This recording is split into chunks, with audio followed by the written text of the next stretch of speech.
sommes en rendez-vous avec une élève qui nous va parler de la boîte à merveilles. Nous laissons parler d'elle. Merci beaucoup pour l'hébergement. Je me présente.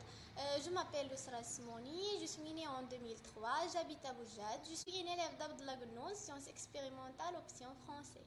Enchantée Yousra, puisque tu as lu l'œuvre de la boîte à merveilles, parle-nous-en, son résumé, sa présentation, ses personnages.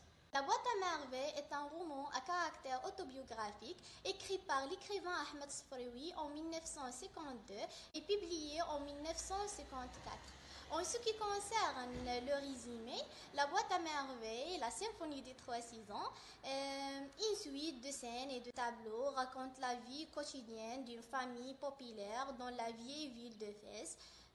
Dès son ouverture, le roman ne manque pas d'installer une ambiance exotique, un regard pittoresque sur un monde plein de tendresse, plein de bonheur, plein de couleurs, plein de parfums, qui ne manque pas d'ambiguïté sur le sens du récit. Alors, les personnages des romans, on a des personnages principaux et des personnages secondaires.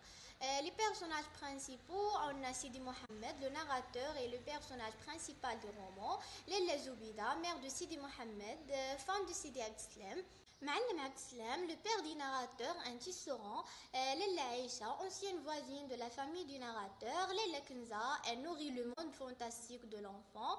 Rahma, femme de Driss Laoued, et locataire de Dar Chouef. On a aussi Driss le Tenieux, Abdelrahman l'épicier, El Fri, le maître de l'école coranique, Driss Laoued, le mari de Rahma, un fabricant de charrues. Parmi les personnages secondaires, on a Zineb, la fille unique de Rahma et Driss Laoued, Fatma el-Biziouia, une colocataire à Dar Chouafa, Moulay el-Arbi, un fabricant de babouches, Sel Arafi, le voyant, Si Abdelrahman, le coiffeur, Salama, la marieuse, Zhor et Hammoussa. Yousra, quelles sont vos impressions personnelles sur la boîte à merveilles? J'ai été vraiment enthousiasmée par la boîte à merveilles parce que j'ai beaucoup appris des romans, j'ai appris comment vivaient les Marocains à l'époque coloniale, leur comportement, leur mentalité, leurs pensées.